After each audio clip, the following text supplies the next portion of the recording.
ಇನ್ನು ಕನ್ನಡದಲ್ಲಿ ಅತಿ ದೊಡ್ಡ ಸೀರಿಯಲ್ ನಟಿ ಅಂತಲೂ ಕೂಡ ಇವ್ರನ್ನ ಹೇಳೋಕ್ಕಾಗುತ್ತೆ. ಇಂಥ ಸೀರಿಯಲ್ ನಟಿ ಇದೀಗ ನೇಣುಬಿದ್ದಂಥ ಸ್ಥಿತಿಯಲ್ಲಿ ಮನೇಲಿ ಪತ್ತೆಯಾಗಿರುವಂಥದ್ದು.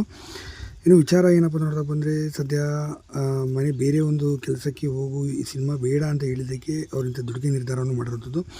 ಇನ್ನು ಕನ್ನಡದಲ್ಲಿ ಮಂಗಳಗೌರಿ ಮದುವೆ ಮತ್ತು ಚರಣದಾಸಿ ಇತ್ತೀಚೆಗೆ ಸುವರ್ಣದಲ್ಲಿ ಬರ್ತಿದ್ದಂಥ ಒಂದು ಸೀರಿಯಲ್ಲು, ಯಾವುದು ನೀನಾದಿನ ಸೀರಿಯಲ್ನಲ್ಲಿ ಕೂಡ ಇವರು ಅಭಿನಯಿಸ್ತಿದ್ರು. ಇನ್ನು ತಮಿಳಿನಲ್ಲಿ ಪ್ರಮುಖವಾದ ನಾಯಕಿಯಾಗಿದ್ದಂಥ ನಂದಿನಿ ಅವರು ಇದೀಗ ಕೊನೆಯುಸಿರೆಳೆದಿರುವಂಥದ್ದು. ಕೇವಲ 29ನೇ ವಯಸ್ಸಿನಲ್ಲಿ ನೇಣುಬಿದ್ದ ಸ್ಥಿತಿ ಪತ್ತೆಯಾಗಿದ್ದಾರೆ. ಇತ್ತೀಚೆಗೆ ಅವ್ರ ತಂದೆ ಕೂಡ ತೀರಿ ಹೋಗಿದ್ದರು. ತಂದೆಯ ಸರ್ಕಾರಿ ಕೆಲಸ, ಟೀಚರ್ ಕೆಲಸವನ್ನು ನೀನು ಮಾಡುವಂಥ ಅವ್ರ ತಾಯಿ ಹೇಳಿದ್ರಂತೆ. ಅದಕ್ಕಾಗಿ ತುಂಬಾ ಬೇಸರ ವ್ಯಕ್ತಪಡಿಸಿದರು. ನಾನು ಸಿನಿಮಾದಲ್ಲಿ ಮುಂದುವರಿತೀನಿ, ನಾನು ಯಾವುದೇ ಕಾರಣಕ್ಕೂ ಸರ್ಕಾರಿ ಕೆಲಸ ಮಾಡೋದಿಲ್ಲ ಅಂತ ಹೇಳಿ ಅದೇ ವಿಚಾರಕ್ಕೆ ಸತತವಾಗಿ ಒಂದು ತಿಂಗಳಿಂದ ಕೂಡ ಜಗಳವಾಗ್ತಿತ್ತು ಅಂತ ಹೇಳಲಾಗ್ತದೆ.